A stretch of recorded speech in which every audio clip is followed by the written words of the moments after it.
बिस्मिल्लाहिर्रहमानिर्रहीम। कुरान मजीद में अल्लाह ताला इरशाद फरमाता है वअक़ीमुस्सलाह व आतुज़ ज़कात, कि लोगों नमाज कायम करो और ज़कात अदा करते रहो।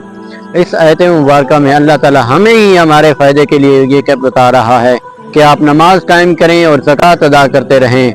लेकिन आज हमने पता नहीं किस चीज़ को कामयाबी समझ लिया है। आज पता नहीं हमारी कौन सी सक्सेसफुल है जो हमें नमाज की तरफ नहीं आने देती। आज हमारा फ्यूचर पता नहीं क्या है।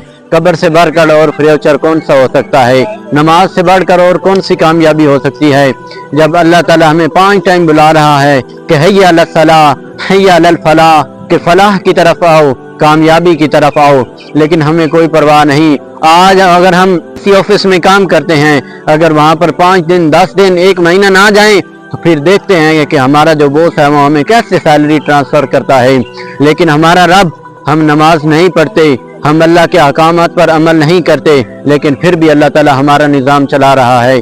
अल्लाह ताला हमें सांसें दे रहा है, अल्लाह ताला हमें ज़िंदगी की वो तमाम अच्छी से अच्छी चीज़ें देता जा रहा है, लेकिन हमें अल्लाह ताला से इबादत और हमें अल्लाह ताला से लो लगाने की तौफीक ही नहीं मिलती कि मेरी तौफीक भी तेरे करम का सदका, ये कदम उठते नहीं उठाए जाते हैं। दुआ है कि अल्लाह अमल की तौफीक अता फरमाए।